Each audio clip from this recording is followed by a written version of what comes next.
দাঁড়াও, খবরদার তুমি ঠাকুর ঘরে ঢুকবে না নয়ন।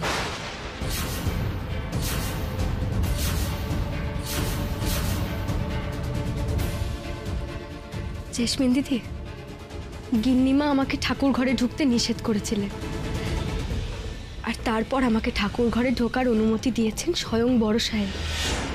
তাই একমাত্র উনি যদি আমাকে নিষেধ করেন তাহলেই আমি এই ঘরে ঢুকবো না। তাছাড়া যে আমি আর কারোর কথা শুনবো না জেসমিন দিদি।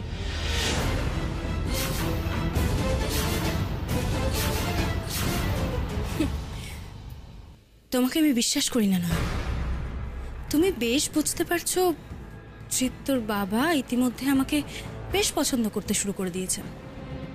তাই ওনার চোখে আমাকে খারাপ করতে তুমি যদি আমার বানানো ভোগে কিছু মিশিয়ে টিশিয়ে দাও তাহলে তো ওগুলো খারাপ হয়ে যায়, তাই না?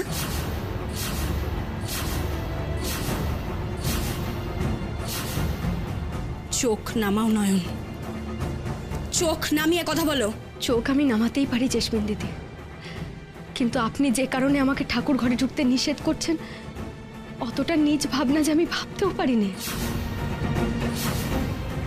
তাই নাকি? তা তোমার ভাবনা উচ্চ না নিচ সেটা ডিসাইড করা তুমি কে নয়ন? সেটা ডিসাইড করবে তোমার মনিব। আর তোমার মনিব হতে আমার যে বেশি দেরি নেই সেটা আশা করি তুমি জেনে গেছো।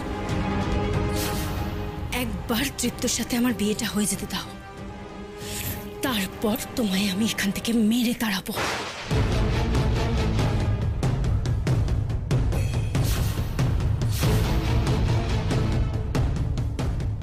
বাই দ্য ওয়ে, তুমি জানো নিশ্চয় আমার আর তৃপ্তর বিয়ে পরশুদিন।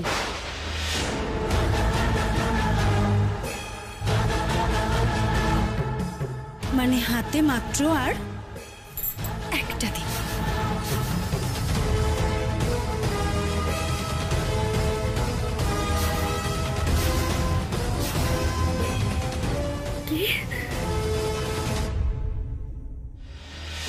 বাবা, বাবা তোমার সাথে আমার কিছু কথা আছে। এই রে, নিঘাত দীপু এখন জাসমিনের সঙ্গে বিয়ে নিয়ে কিছু বলবে। ওফো, তোর আবার এখন কি কথা? এতটা পথ এসেছিস, পুজো শুরু হয়ে যাবে একটু পরে। চল জামা কাপড় ছেড়ে একটু ফ্রেশ হয়ে নিবি। চল চল চল। শোনো মা, তোর মা তো ঠিক কথাই বলেছে দীপু। না, তুই মৃত্যুবার্ষিকীর অনুষ্ঠান থেকে এলি তো, সেই জামা কাপড়ে তো পুজোয় বসতে পারবি না বাবা। যা চেঞ্জ করে নে। চল। হ্যাঁ ঠিক আছে, কিন্তু নয়ন কোথায়?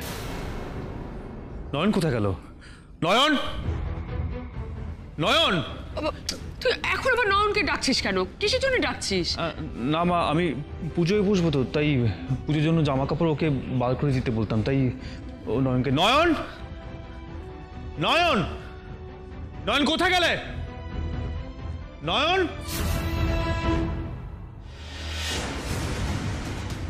সারপ্রাইজটা কেমন লাগলো নয়ন? ওহো সরি গো, তুমি তো আবার সারপ্রাইজের মানে বোঝো না। সারপ্রাইজ মানে জানো? চমক।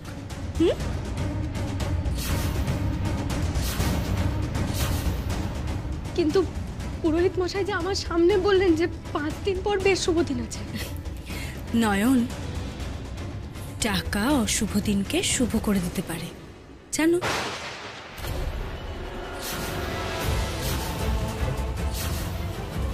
নয়ন!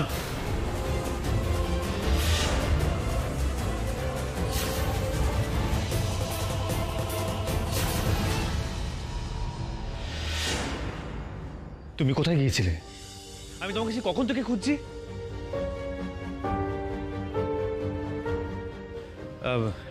তুমি এক্ষুনি আমার ঘরে যাও, পুজোর জন্য জামা কাপড় বার করো। আমি এক্ষুনি গিয়ে উপরে চেঞ্জ করছি, তুমি যাও।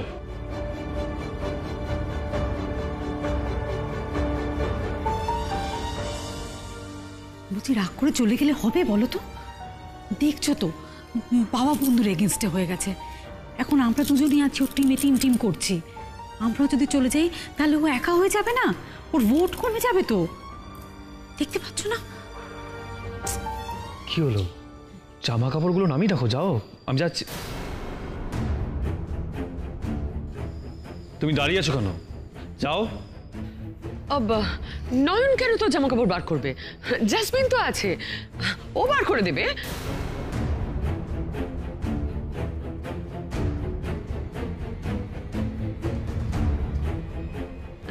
আর দুদিন পরে তো ওকে সব করতেই হবে। দাও তো জাসমিন, দীপুর জামা কাপড় বার করে দাও তো। দেখি এতদিনে তুমি দীপুর পছন্দ কিরম বুঝেছো। নিশ্চয়ই। দাঁড়াও জাসমিন।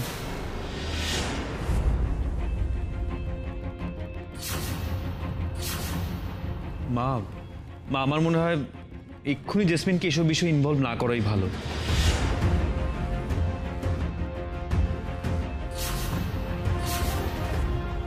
যখন ওর করার সময় আসবে তখন না হয় ও করুক।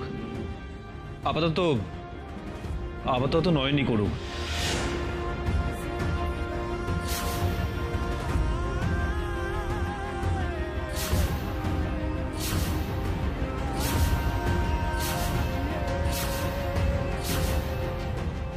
নয়ন, তোমাকে তো বললাম আমার ঘরে যেতে, যাও।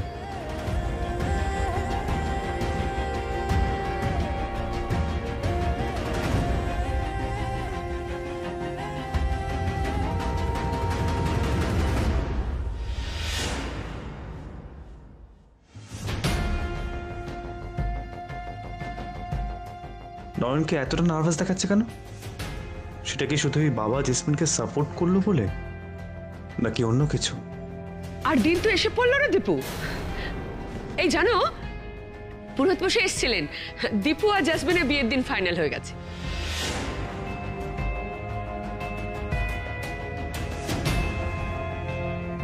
বিয়ের দিনও ফাইনাল হয়ে গেছে? হ্যাঁ, অফকোর্স। আরে বাবা, তোমার যখন পছন্দ হয়ে গেছে তখন আর দেরি করে লাভটা কি? পরশুই 4 হাত এক হয়ে যাবে।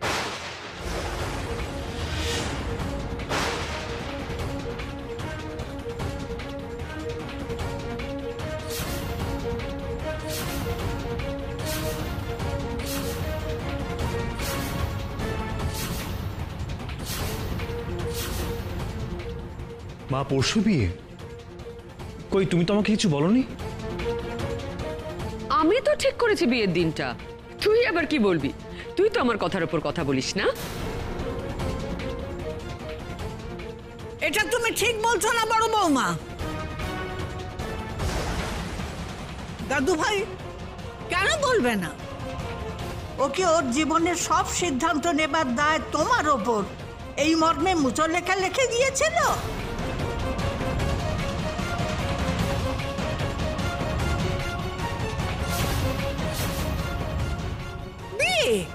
বিবাহ হয়েছে বড় ব্যাপার। কথায় বলে না যে জন্ম মৃত্যু বিয়ে 3 বিধাতা নিয়ে। আরে যার বিয়ে তার মত নেবে না?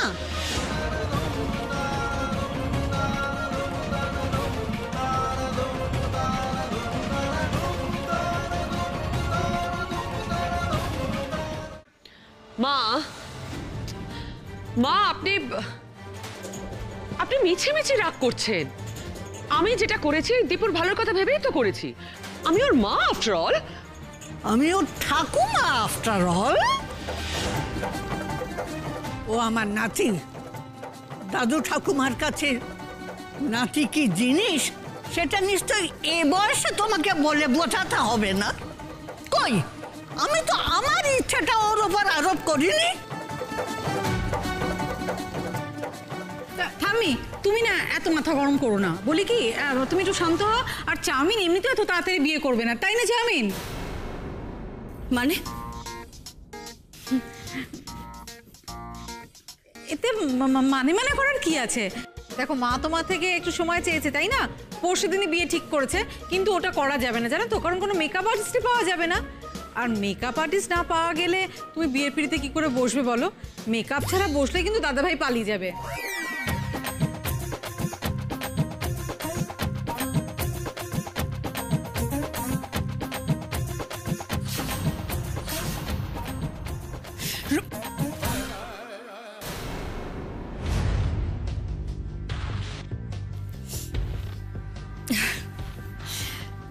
রঙ্গনা, তুমি এত মজা করতে পারো না। আসলে কি বলো তো রঙ্গনা, আমার না মেকআপ হেয়ার সব ফিক্স হয়ে গেছে। পরশুদিনই তো বিয়ে, তাই না বলো? আফটার অল আন্টির উইশ।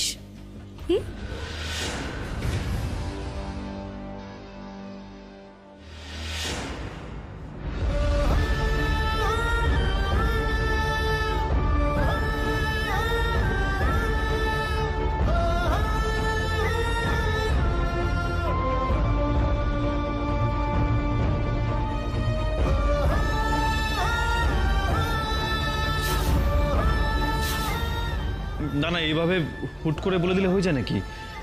মা মা প্লিজ, তুমি এইভাবে তাড়াহুড়ো করে কিছু করো না। দাদু ভাই, তুই এত কাকুতি মিনতি করছিস কেন?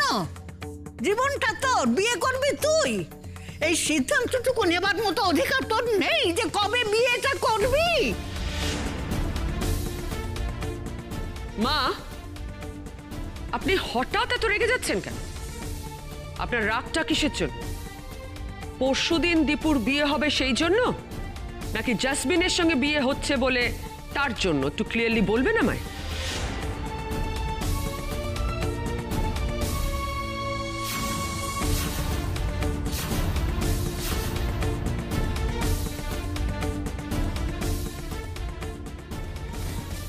ঠাম্মি, আমাকে তোমার এতটাই অপছন্দ সে কথা তো তুমি আগে বললেও পারতে। বলো। সরি গো, আমি একদম বুঝতে পারিনি। আসলে কি বলো তো, আমার ভাগ্যটাই এরকম। ছেলেবেলায় মাও মারা গেলেন, তারপর বন্ধুর মতন বৌদি, সেও মারা গেলেন। আমার সবার সাথে একসাথে থাকা কপালে লেখাই নেই। আমার কপালটাই এরকম খারাপ গো। না না, আমি জোর করে এ বাড়ির কেউ হতে চাই না।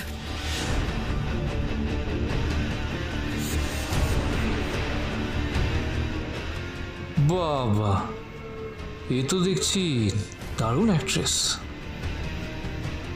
এই কথাটা তুমি যদি আমায় আগে বলে দিতে, তাহলে আমি এতটা আশা করতাম না। নিজেকে এই বাড়ির একজন ভেবে বসতাম না। না না জেসমিন, তুমি ওসব ভেবো না। মা, তুমি কেন রেগে যাচ্ছ? গুরুদেবও তো বলেছেন দীপুর আবার বিয়ে দিতে, তাহলে আর দেরি করে লাভ কি বলো?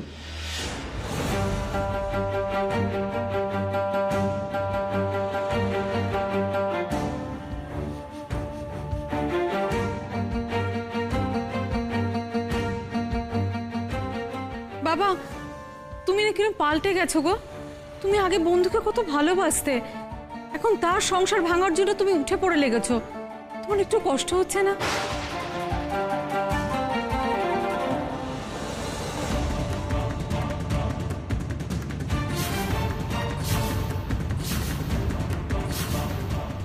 এই রঙ্গনা, তুমি বাবার সাথে কিভাবে কথা বলতে হয় জানো না নাকি? নাকি সাহসটা মাত্রা ছাড়া হয়ে যাচ্ছে? আর কিসের সংসারের কথা বলছো? কার সংসারের কথা বলছো? আবার বলছি রঙ্গনা, বেশি বার বেরো না। বেশি বার হয়ে যাচ্ছে কিন্তু তোমার।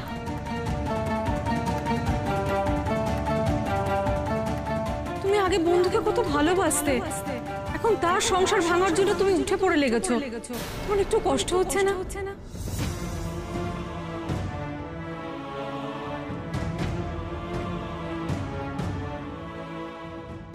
আমাকে ফুল বুঝছিস তাই না নয়ন? কিন্তু তুই তো নিজেই নিজেকে এই বলিদানের জন্য তৈরি করেছিলি।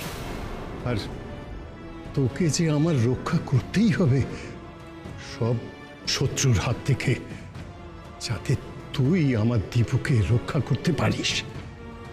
আর আর তোকে রক্ষা করবার জন্যে সবার চোখে এটা পরিষ্কার করে দিতে হবে যে তুই দীপুর বউ নোস, দীপুর বউ অন্য কেউ। আর আমার সম্পত্তিও তুই পাবি না। তুই আমাকে... বাবা, বাবা, তোমায় কিচ্ছু বলতে হবে না, কিচ্ছু বলতে হবে না। তুমি যা করছো ভালোই করছো।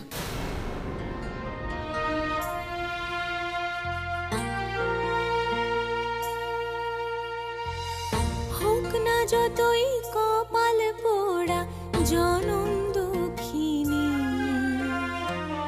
পরের ভালো করতে চলে সে ত্রিনয়নী। যা কেউ দেখে না তাই দেখে সে, চোখের জলের ভাঙলো বুঝি বাঁধ।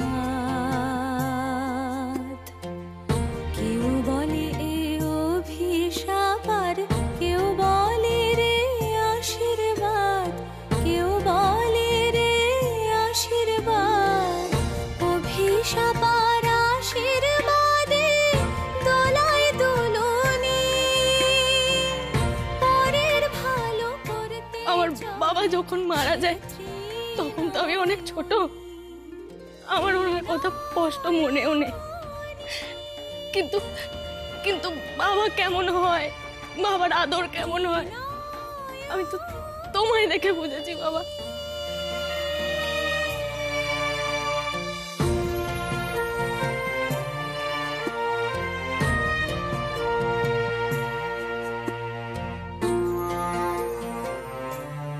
জেসমিন দিদিকে তোমার এত পছন্দ হয়ে গেল বাবা?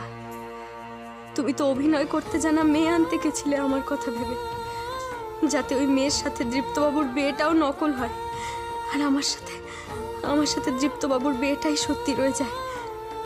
কিন্তু এখন সেই তুমি আমাকেই ভুলে গেলে বাবা।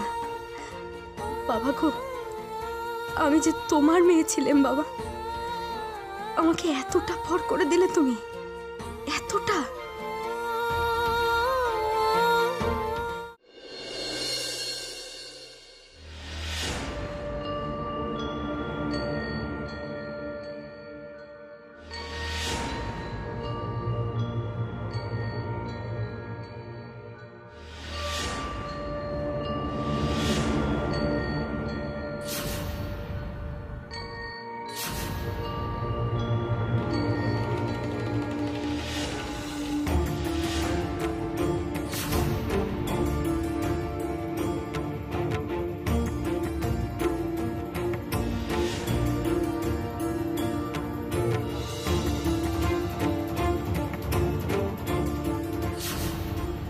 দৃপ্তবাবুর ঘরে এত ফুল কেন? ফুলের দোকানে তো এই ফুলে কোনো সূক্ষ্ম ঝাঁঝালো গন্ধ ছিল না। এই ফুলগুলো তেমনই হবে তো?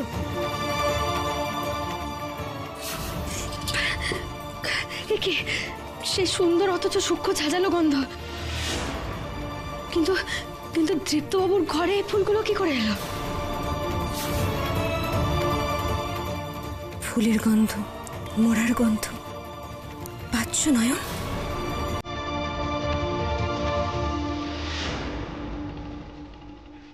দীপ্ত,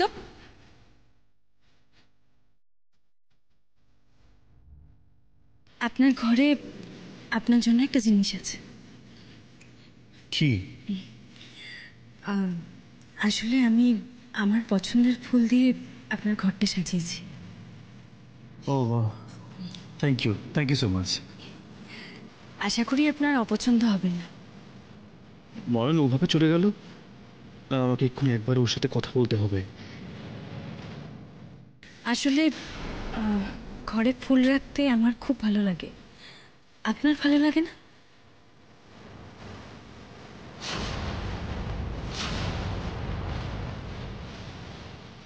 এই জানো, পুরোহিত বসে এসেছিলেন, দীপু আর জাসমিনের বিয়ের দিন ফাইনাল হয়ে গেছে।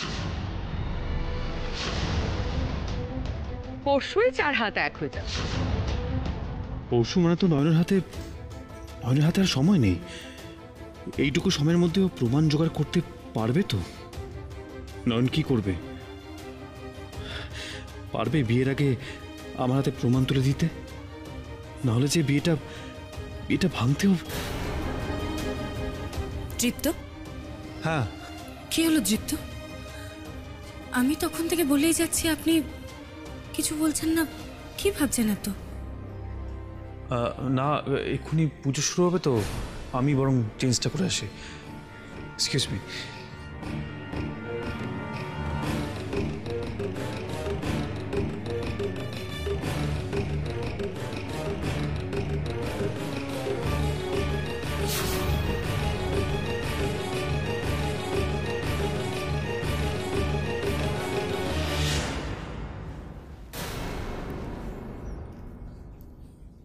হলো? তুমি এখানে দাঁড়িয়েছো? তো কি করবো মিসেস বাসু? নয়ন গেল চিত্তর ঘরে, ব্যাস চিত্ত সুরসুর করে নয়নের পেছন পেছন চলে গেল। আমি জিপ্তকে একটা প্রশ্ন করেছিলাম, কিন্তু জিপ্ত তো আমার প্রশ্নের কোনো উত্তর দেওয়ার প্রয়োজনই বোধ করলো না। জিপ্তর মন না ওই নয়নের দিকেই পড়ে আছে।